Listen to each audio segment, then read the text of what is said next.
Morning, good morning. Kain po tayo. Mais, may hiwagang kaldero, pakbet, tsaka yung chicken breast na niluto natin sa air fryer.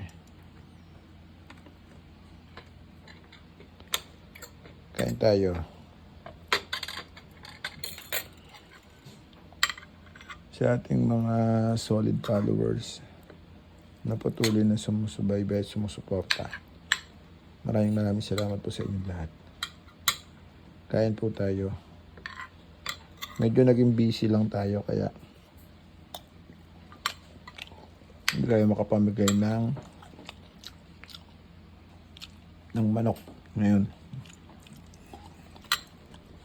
Pero abangan nyo. Dahil magsiset ako ng schedule kung saan yung next na area kung saan ako pupunta.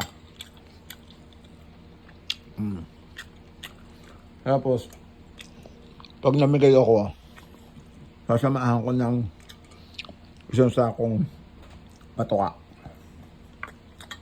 Para may pampatuka na yung makakakuha. Bigay ako ng isang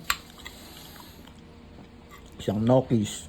Sasamahan ko ng isang sako, patuka. Okay. Meron ng pansimula. Tama, malapit ng breeding season. Ang breeding season natin, nagpe-prepare na yung iba ng August, July.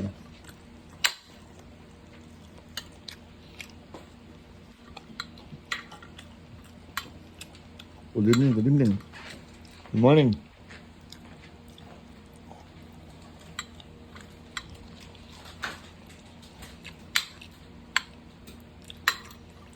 Ating mga solid na taga-subaybay.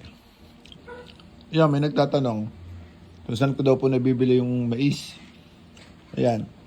Alam ko meron nito nabibili sa Lazada. Sa Shopee. Yan, may nabibili itong mais na kanin.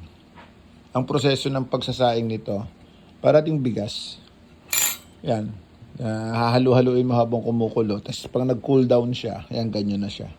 So, hindi lang siya ganun kasing kung sanay ka sa rice, mag-adjust ka ng konti. Pero, highly ko to. Kasi, low carb siya. Lalo sa mga nagda-diet.